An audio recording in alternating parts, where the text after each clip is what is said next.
Hello, rich girls. Welcome back to Old Money, the podcast to help you build the trust fund you wish you were born with. I'm your host, Amber Evenson, and yes, that is correct. You are hearing a lisp because I have done the unthinkable.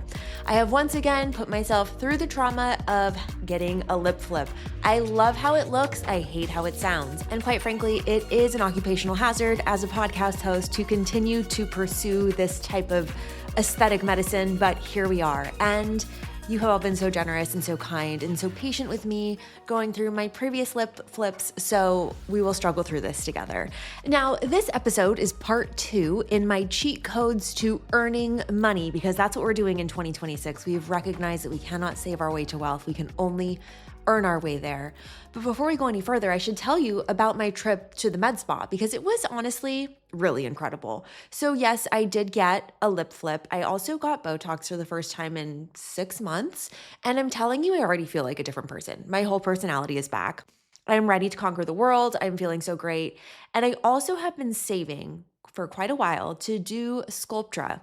And Sculptra is a biostimulating injectable, meaning that it helps you build more elastin and collagen in areas that you need it. And I finally looked in the mirror, or actually I looked at an Instagram story a couple weeks ago, and I just looked not myself. And by not myself, I meant older than I feel.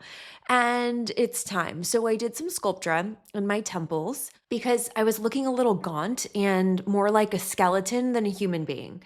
I also got some in like right near my nose to kind of prop up and give a little bit of tenting effect for my nasal labial folds.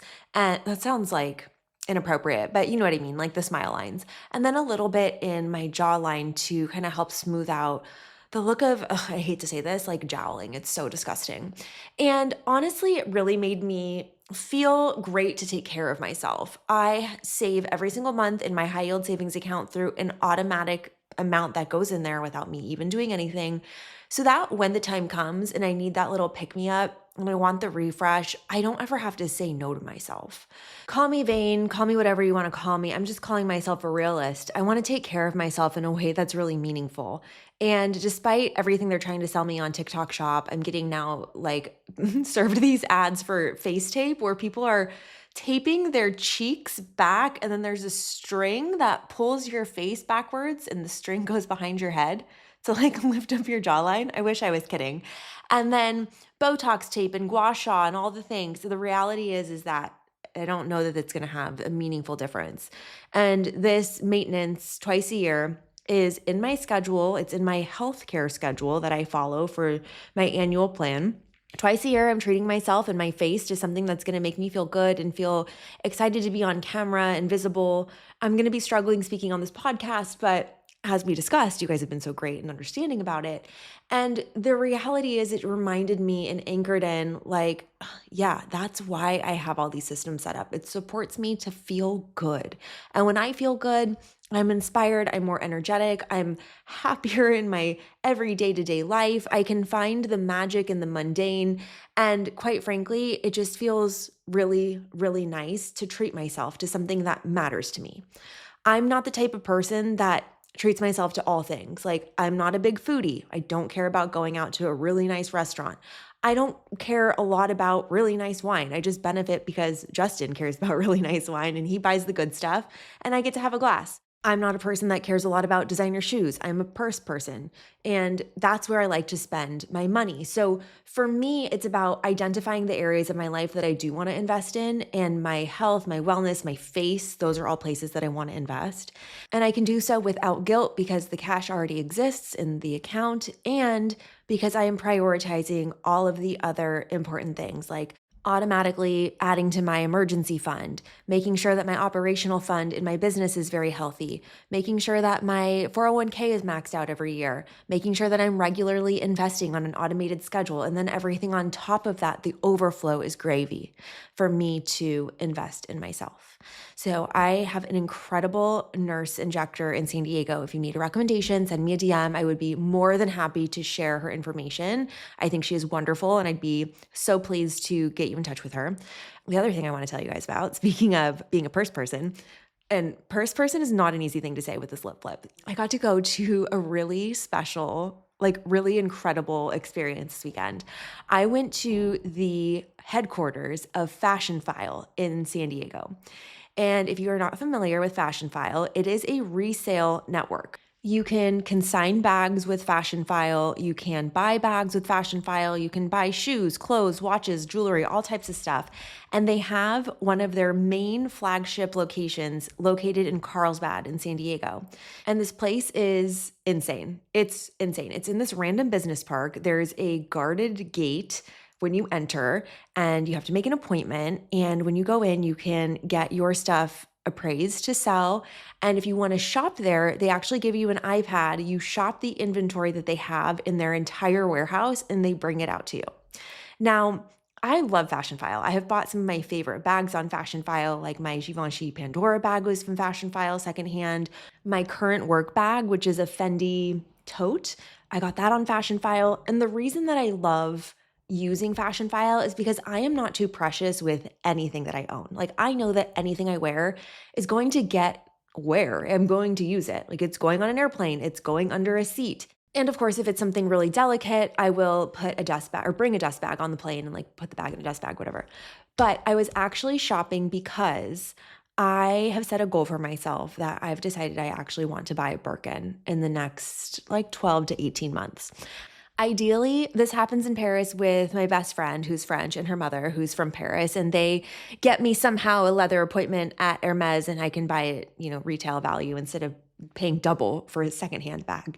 But the reason I wanted to go to Fashion File was actually to experiment and try on a couple of different sizes and see what size and what color I like and what works best. And the reality is I'm 5'3", I'm pretty petite, and the Birkin 30 looks very proportional and it fits me very well. But the bag itself is too small to carry anything for work.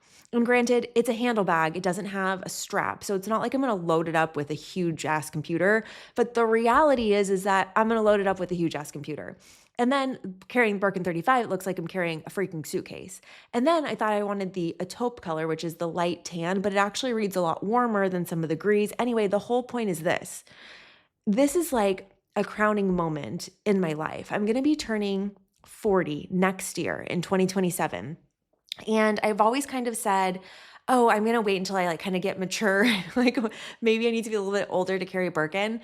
But the reality is I want one now, I think. I'm kind of conflicted after the whole size and color situation because I was totally thrown away from what I thought I wanted. But the reality for me is that it's actually a consideration, which is wild.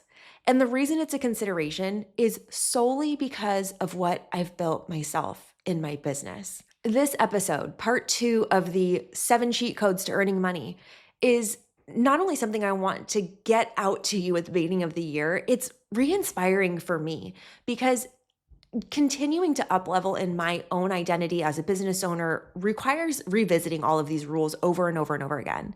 And continuing this conversation today, I've been reflecting a lot on how far we've all come. I mean, you guys have been seeing the 2016, 2026 trend on social media. How far have you come from 10 years ago? It's the thing I talk about all the time, living in the gap versus living in the gain. And when I think back to starting my business 7 years ago, I'm telling you that I could not have pictured what it is today or how my life is compared to how sick I was when I was working in corporate, how stressed I was when I was working in corporate, how out of rhythm with my own body and soul I was. That's just me. I'm not saying that's true for everyone, but it's all of these 7 principles that have helped me get to a place of complete sovereignty in my life, where I choose where I am, who I'm with, what I do, how my life is going to be on a day-to-day basis. And that amount of ownership is something that I just can't put a dollar value on. The fact that I'm thinking about buying a Birkin and it's a real consideration and I have the system in place to save the money for it, it's again, all of the overflow. Like my 401k is going to be maxed out this year. We're having a great year in the business already. I can see the trajectory of how my savings is going to fill and I know I can afford it. So for me, the bag is meaningful. You might not care about a bag, but maybe you care about traveling the world or staying at home with your kids or homeschooling your kids or going to every wellness, longevity, stem cell, age backwards treatment plan situation that you can think of because that's what you value. Or maybe you want to team up with me and save all of the abandoned chow chows in the world and live on a farm because that's my other dream. You know what I mean? It's like when you get into the position of earning more money, you have the option to do what's important to you. And for me, my face is important to me. Handbags and style and staying in nice hotels, all of these things are important to me. And I feel so very grateful for what I've been able to experience so far, what's on the horizon, and continuing to build because in the pursuit of wealth, I am becoming the woman that I always wanted to be. So let's jump into today's episode. Again, if you haven't listened to last week's episode, I go over the first 3 rules, first 3 cheat codes to earning money, what it really means to earn money in this economy, in this 3D mechanism, what it means to really have value and exchange that for currency. Now, just one quick note before we jump into rule number 4, I want to have this little like errors and omissions segment. And I'm only saying errors and omissions because I'm in a fight with my insurance company right now because they keep giving me the wrong errors and omissions policy. If you're not familiar with what errors and omission policies are, it's a type of insurance to protect business owners from making errors or having omissions. So it's a policy that's in place for professional liability. And I'm going to give myself my own EO section because there's some things that after recording last week's episode, I thought more about that I think we should really talk about and dive into. I wanted to circle back on the conversation about demand. I talked a lot about demand in last week's episode. And one of the things that I think is really interesting is understanding trends in demand and where demand actually is. And I think what's really interesting about what's happening right now as AI is forcing us all to evolve faster than we've ever seen in business, like faster than the dot-com boom, faster than the industrial age, faster than the invention of the horse and buggy or the advertising age or whatever it might have been, television, radio, is that on the flip side, there is still a huge amount of demand as people go more technical on the other side of human trades, specialized trades, things that not everybody knows how to do. Plumbers, electricians, handymen, healthcare workers, anybody who knows how to service things and fix things in real life, like mechanics, appliance tradesmen, like these are the types of industries that are in such high demand right now because people aren't going to these jobs anymore, which means that there's been a spike because there's lower supply of these people doing those jobs, meaning the demand is higher and the pay is really, really great. So I wanted to pause and talk about that because I really think about things in my lens. We all do this, and I work in business. I work on a computer, right? But I think it's so important to remember these ecosystems out of all of the podcast slop that I listen to all the time. And these trades are going to continue to be in such high demand. Also, I'm going to call healthcare a trade because we need as many healthcare workers as possible. And then the other thing I wanted to talk about too, in last week, I talked a little bit about sacrifice and the balance and the boundaries that are required when building anything are part of the skill set that we've been talking so much about. I talk about this a lot in Old Money Method. And the reality is that if you're working 70, 80, 90, 100 hours a week to make a $200,000 paycheck, there might be trade-offs to that. Number one, you've got to calculate your hourly rate. Like if you're making a $200,000 a year salary, but you're working yourself to death, what's your quality of life? What's your hourly rate actually working out to? How's your health and how's your healthcare costs? In the recent, I'm going to say 10, 12 years since the girl boss boom, I think there's been a lot of the hustle culture mentality, and that's not what I'm talking about here at all. I do think that it does require sacrifices away from comfort in order to grow. I think that having hard conversations or trying something like putting yourself out there on social or selling or being willing to be embarrassed in front of people you think are judging you, those are all important skills that are absolutely necessary to grow anything. That's what I'm talking about. But I don't think you should sacrifice all of your time, all of your money, all of your health, all of your well-being to achieve a financial goal. So that's caveat there. With that all being said, Let's jump right back into the 7 cheat codes to earning money. Hopefully, this gives you some inspiration for 2026. So, rule number 4 is about letting go. Letting go is a wealth skill. Believe it or not, but staying anywhere too long is going to cost you money, like actual dollars and cents. We know that staying too long at a party is not good for anybody's reputation, but clinging on to anything is expensive. And people stay underpaid because they will not release things like old identities or roles, outdated clients, misaligned offers, pricing, because that's what the pricing is. In the corporate sense, people might be staying loyal to companies that have outgrown you or you've outgrown. They might be waiting to be noticed instead of repositioning themselves.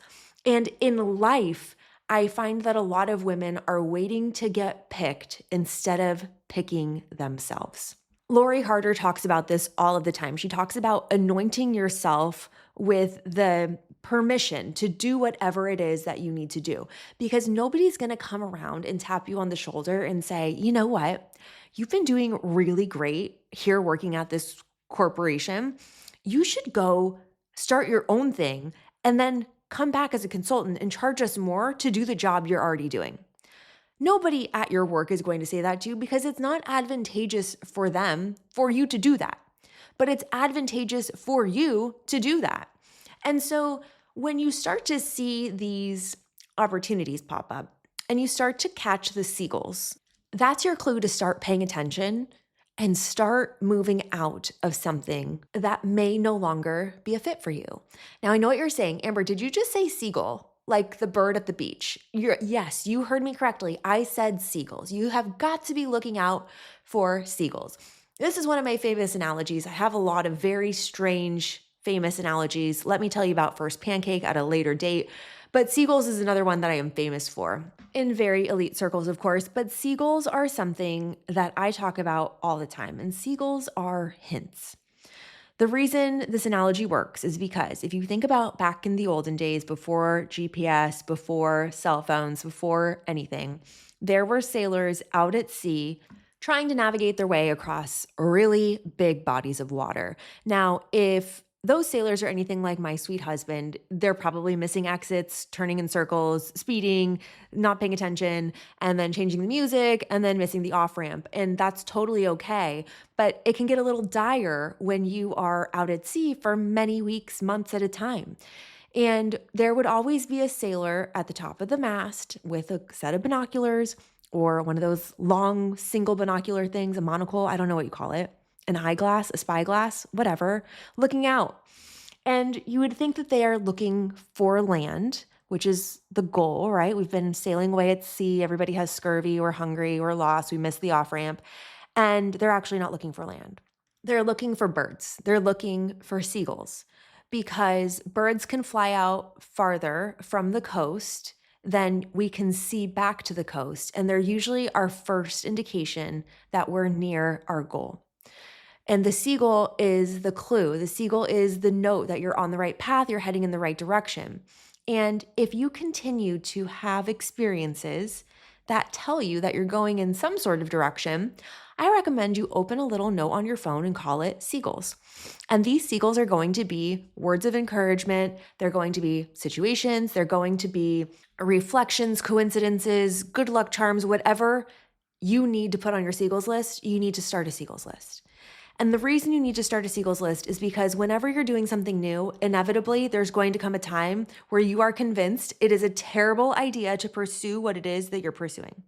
It's kind of like when you're in a bad relationship, they tell you to write down all the terrible things that are happening in your relationship so that when you end the relationship and you miss that person, instead of going to call them, you go and look at the list of all the terrible things that happened to your relationship so that you stop reminiscing and being nostalgic about something that wasn't actually good. You go back and you read the cold, hard truth about how shitty things actually were, and then you're like, ew, text them. Why would I ever do that?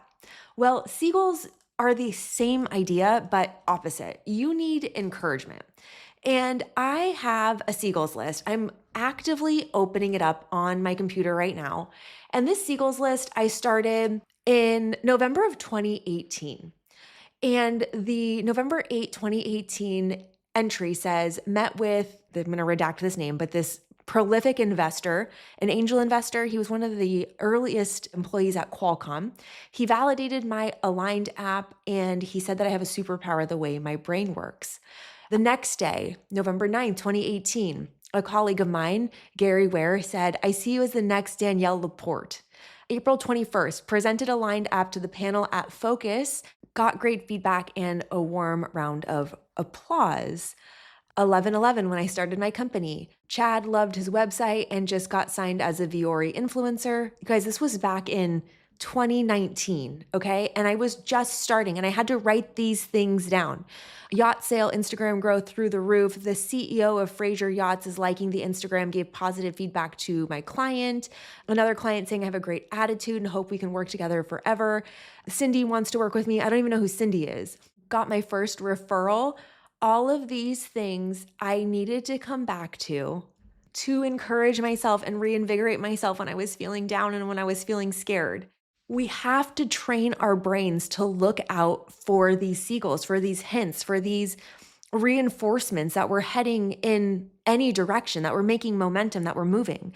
I was just talking to a girlfriend the other day who is so brilliant. I've worked with her before. I've known her for 15 years. And she was flown out by a client from California to Washington, D.C.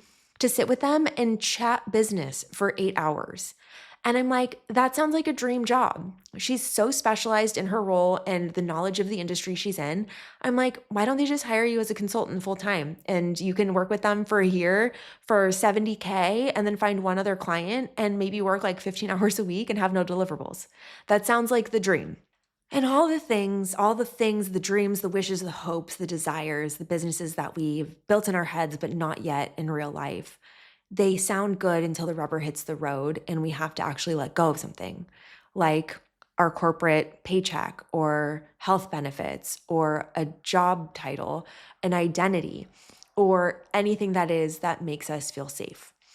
I believe I just mentioned this on last week's episode, but if you haven't yet gone back and refreshed yourself on how to leave a job, my episode with Shannon Weinstein of a friend and client, she's the CEO and CFO of Keep What You Earn, which is a financial services company.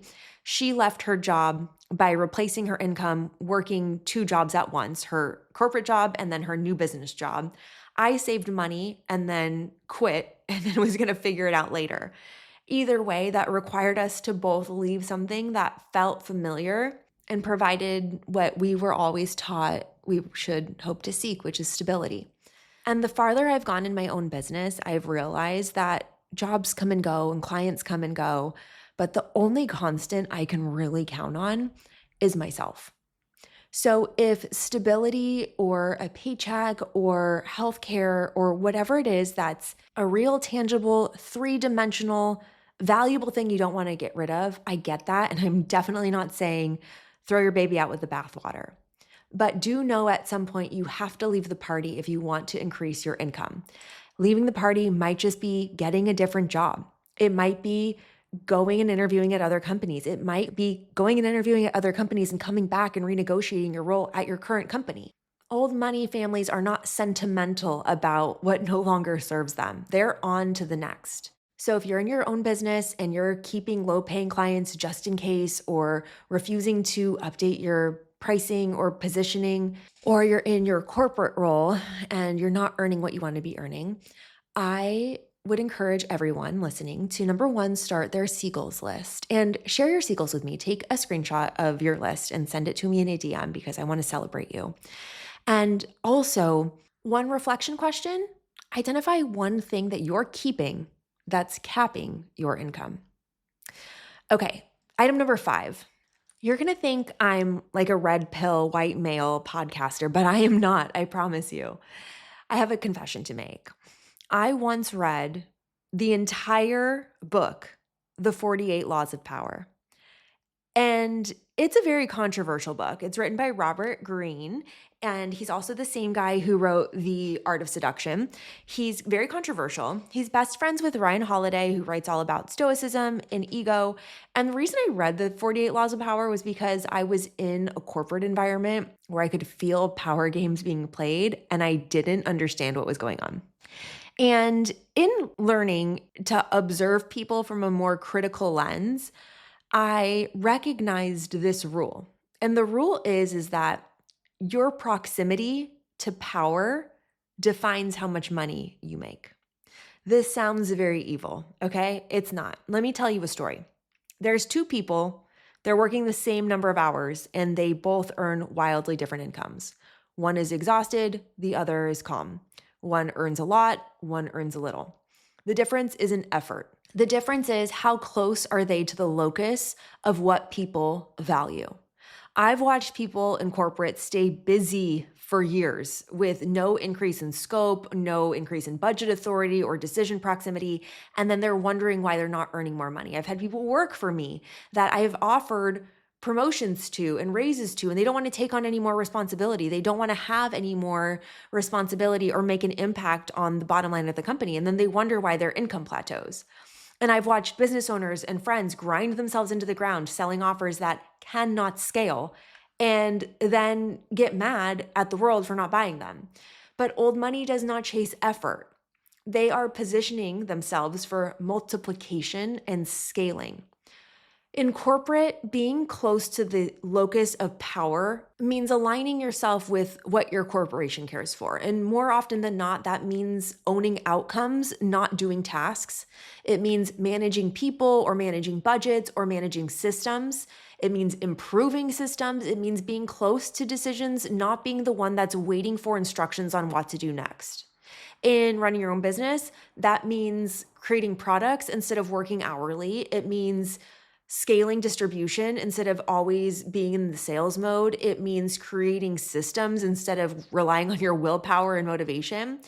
Because the closer you are to the power locus of the business, of corporation, of the government, the wealth will multiply quietly because what you're doing is aligned with whatever the corporation cares about.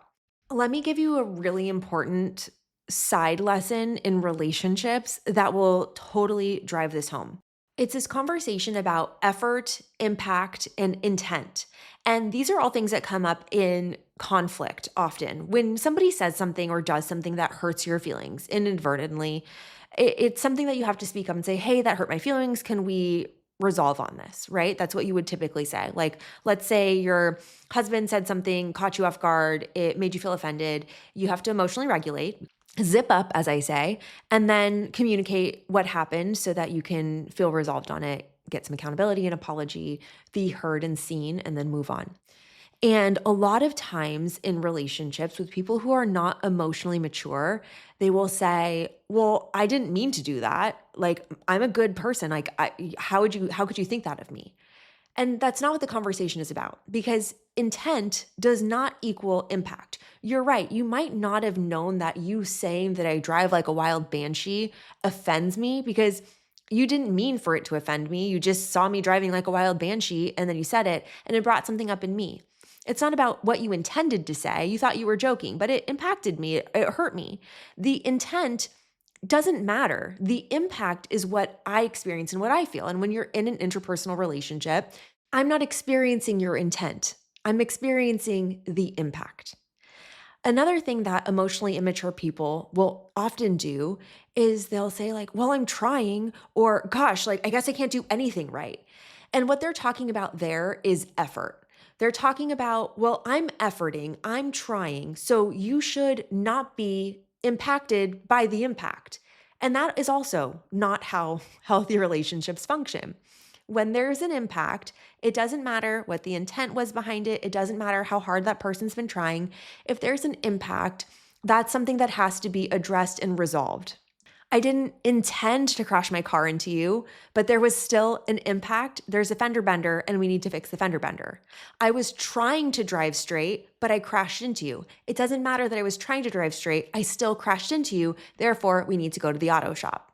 Does that resonate? So when we talk about being close to the proximity of power, what I mean about that is being close to the impact. What's the thing that matters? What's the thing that's being measured? What's the thing that powers this business, this corporation, this relationship? It's probably revenue, sales, commissions, team members, a healthy relationship interaction. Think about this as if you worked at a power plant. Like pretend you're Homer Simpson and you work at that nuclear power plant. The closer you are to the power source, that nuclear radiation that is creating the power, the more specialized your role is, the closer you are to the technicalities of impacting how much power is coming out of that plant, the more you earn. If you're just a security guard munching on donuts, actually, I don't even know if that's what Homer Simpson does. I'm just making a guess. Or you're just cleaning the facilities, you don't have anything to do with what's actually generating power for the organization, you are farther away, therefore have less proximity to power and less earning potential. Okay, rule number 6. Starting this one off from my main man, Warren Buffett. He is famous for saying that the best investment you can make is in yourself, not in your mindset, not in your motivation, but in your skills. Because skills are what permanently raise what people will pay you. As we've discussed, the market does not reward effort, it rewards outcomes. You're not going to reward your husband for trying to remember to take out the trash. You're going to say thank you for taking out the trash when the trash gets taken out. This is why, again, electricians, healthcare professionals, skilled trades are quietly winning right now. It's why AI is forcing people to move faster or be left behind. And it's why reputation still matters more than anything else, because rule number 6 is that your skill stack is your pricing power. If you have rare and valuable skills plus proven results, you are golden, baby. Because in corporate, they don't just pay you based on your title. They pay you based on your outcome. Like you're not going to get a promotion if you're not making an outsized impact on what you're currently scoped to do. In business, proof and a good portfolio and testimonials is going to be, trust me, I can do this job, and your results are going to justify your rates. Old money families obsess over reputation because they know that it compounds even when you're not working. You want to be the person that people think of when they talk about your area of interest. Jessica Marks just posted this on her Instagram story the other day. It was quote around something like, when people ask who's the best, that's when I want my name to be mentioned. Because you know what? She is the best. She's the best business strategist that I've ever seen, met, heard of in real life, like since I've been an entrepreneur. It's not a joke. Go back and listen to that episode if you haven't yet. Jessica Marks' episode is so good. So she's actually a really good example, if I may, just like, I didn't plan this, but let's talk about it. Like, why is Jessica Marks one of the best business consultants and strategists that I've ever met? Well, because she's done the job. I don't have her resume memorized by any means, but she worked in a healthcare startup. She scaled tons of sales advisors. She managed a multinational sales team. She's exited a company. She started a company. She's advised on so many things that she's already done. She knows how business works. She has the access. She has the rare skills. She has the valuable skills, and she has the proven success. Therefore, she demands high rates for working with her. The market will pay premiums for scarcity, for credibility, and for results. If you work in corporate, you have to build skills that are tied to the outcomes that your company cares about, not about the title that you want. By the way, you can have a Seagulls list for your corporate job. You should be documenting all the impact that you make all of the time. I train all of our interns on this. I say, if I teach you one skill, have a running Google Doc of all of the things that you've done, accomplished, added value to, track your metrics, understand the value of the real estate properties we're representing. Because when you look at a high rise in Seattle that has a $500 million build out value, that becomes a very impressive metric if you're running the social media account for it, right? So document your impact, document what you're doing. And in business, you have to go with proof because it's going to beat potential every single time. And again, results are going to justify your rates and your reputation will compound. So when we talk about rare and valuable skills, that might be, like we talked about, a trade that you have to apprentice for. You have to go through a lot of education for a very specified field of work, or you can take it upon yourselves to evolve and do it fast. Did I already tell you guys about my girlfriend, Sanam? I think I did on the last episode, but I'm so enamored with her right now. She founded Girl Meets Code. She has been traveling the world, doing a little hotspot summer in New York City, vibe coding her way through everything, and she has taken it upon herself to get educated in maximizing the use of AI through vibe coding and using AI to do websites and image generation. And she even created an avatar of herself that will create social media posts for her with her likeness. Like, nobody tapped her on the shoulder and said, "Hello, I have a demand for this." She recognized the demand. She took it upon herself to build rare and valuable skills. And now she has the power to price herself at a premium because she fucking gets it and she got it done. If you work in corporate, this is a huge cheat code. If there is any certification, education, anything that you want to do that ties back to you building skills that will benefit the company, ask your company to pay for it for you. I had my company pay for me to go to real estate school, take my real estate test, get my license in like 2009 or 11 or whenever that was. I've had them send me to classes. Before I switched to the last developer that I worked for, and I was in a more corporate established role, I was thinking about going back to school for my master's of real estate development. And I was going to ask my company to help me pay for it because they will, you guys, they will invest in you. And if anybody on my team is listening to this and you want to grow your skills, you want to get a certification, all day, baby, let's fucking go. Humans that are progressing, that are growing, that are learning are happy humans. If you're not growing, you're dying. And if you're learning something and you're excited about what you're learning and you're doing it to benefit the company and yourself, it's a win-win situation. So your homework assignment around this rule for this week is to identify one skill that would materially raise what people would pay you. This might look like a certification, might look like a course. It might look like becoming a better public speaker so that you can command a room. It might look like getting media training. It might look like a bunch of things, but I guarantee that if you invest in yourself, you will be paid dividends. Rule number 7, our last rule for this episode, and to wrap up the 7 rules of earning more money in 2026. This one is related to rule number 3. And if we remember, rule number 3 was discomfort is the price of income growth. Here's the thing that I want to say about rule number 7. I think the word sacrifice gets a really bad rap, but rule number 7 is that sacrifice buys leverage. Temporarily. Because I believe that every season of income growth costs you something first. Like, you pay up front, okay? You just do. And I just think that's the way that it goes. It's like your reward follows your aligned effort. Remember, you can't just be busy spinning your wheels. You can't be redoing your logo, your branding, your website when you haven't even sold anything yet. You have to be strategic about what you're sacrificing so that what you're doing is going to give you impact, right? I'm recording this on Wednesday night. It is 8:56. I worked maybe 10 hours today.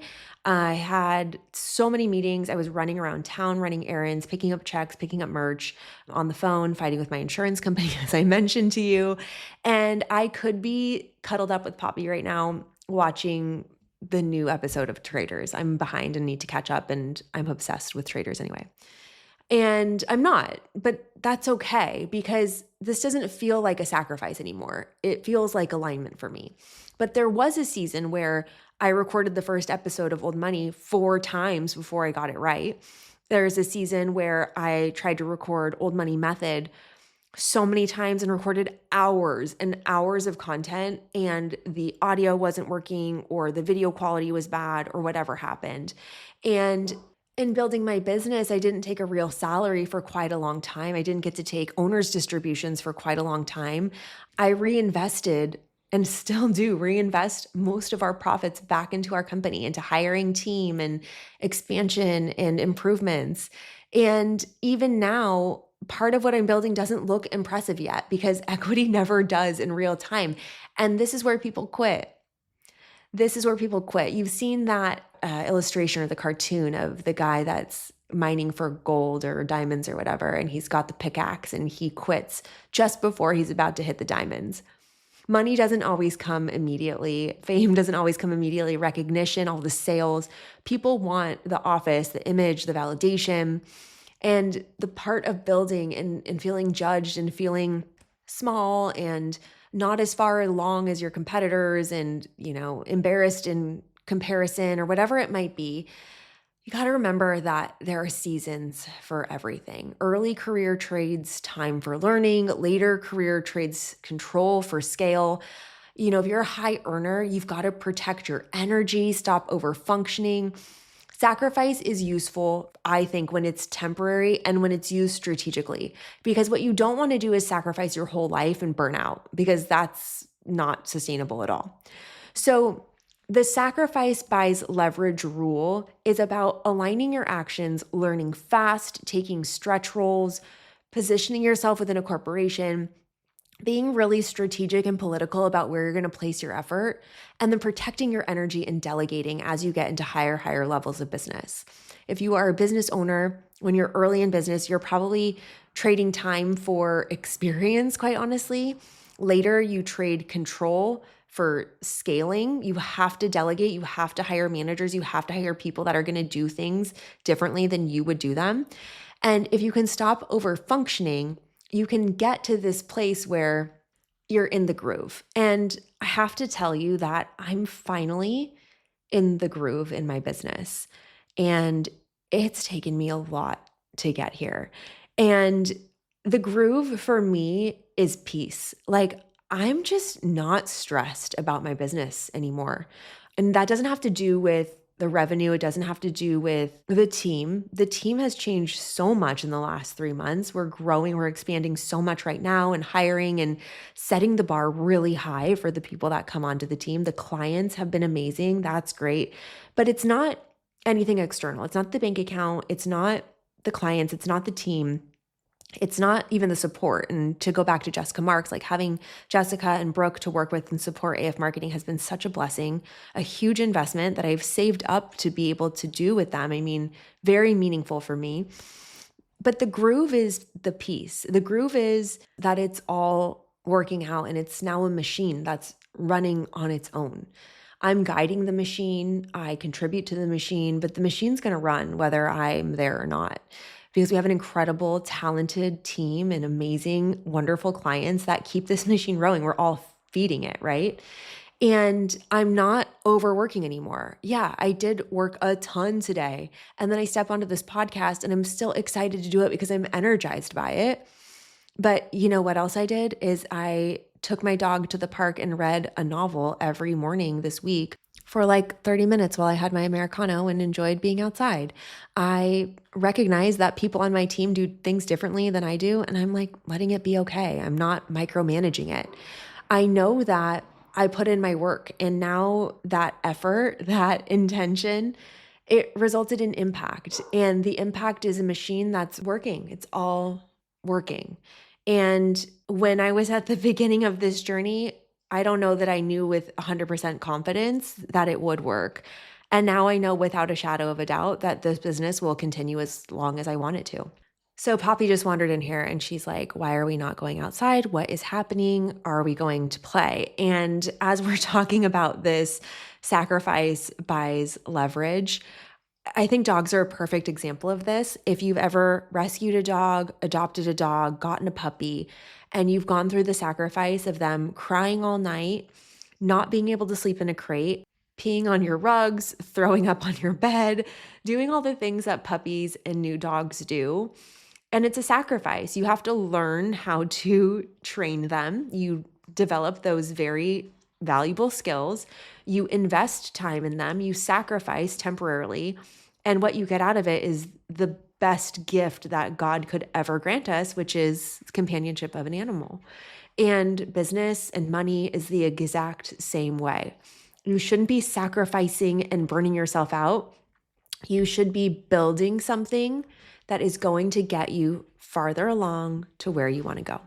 Two last thoughts before I let you go today. One of them is just kind of a counterpoint to all of this, honestly. It's like me being a contrarian to my own podcast, but it's really of locking into the old money mentality. And that is the fact that many of the wealthiest families in the world are actually invisible. They own really boring businesses or businesses that you don't care about, like steel or manufacturing or essential services, or they have cash flowing assets. They do not have a personal brand. They do not post on TikTok. They do not have an aesthetic on Instagram. There is no website. There is no urgency. There is no hustle. There is no ego. They choose leverage over visibility for everything. And maybe this isn't really a counterpoint or a contrarian view, but it's another lens to look at when we're talking about building something, because a lot of what I see being built is building in public and doing it for followers and wanting the validation. And the reality is that if you want quiet wealth, you don't have to do that. You don't have to do something that's showy or fancy. You have to do something that is valuable, that is going to be close to the proximity of power, that's going to impact people, that there's demand for. All of these principles still apply. And with that, my last thought of the day is I wanted to shout out two old money rich girls. The first one is my girl Barbie. She is a business owner. She is a pillar of the old money community. I just adore her so much. Her and I were DMing. I wanted to shout her out for an incredible start to the year in her business. She has just signed her largest client yet and has an incredible pipeline of businesses to work with. So Barbie, I'm celebrating you. And I also wanted to shout out my girl Cody, who I know from all the way back in high school. And she is just such a powerhouse. And what's so crazy is that we weren't even like connected in high school when we were living in the same town and going to the same school. But I just have so much respect for this girl and have loved getting to know her, via social media later on in our lives. It's just been so great. And she is embarking on an incredible real estate investment project. She's been sharing with me some of the details, and I've been honored to be able to participate with her in dreaming. And I just wanted to shout you out, Cody. I'm so proud of you and so happy to see what you're building and grateful that you're sharing it. So congratulations to you on your newest endeavor and sending you all of the good luck for 2026. If you liked this episode, this series, share it with a friend who needs a little bit of encouragement. Let me know what you think. Leave me a comment on Spotify, send me a note or DM, leave a review, whatever sparks your heart's desire. I love you guys so much, and I'll talk to you on the next episode.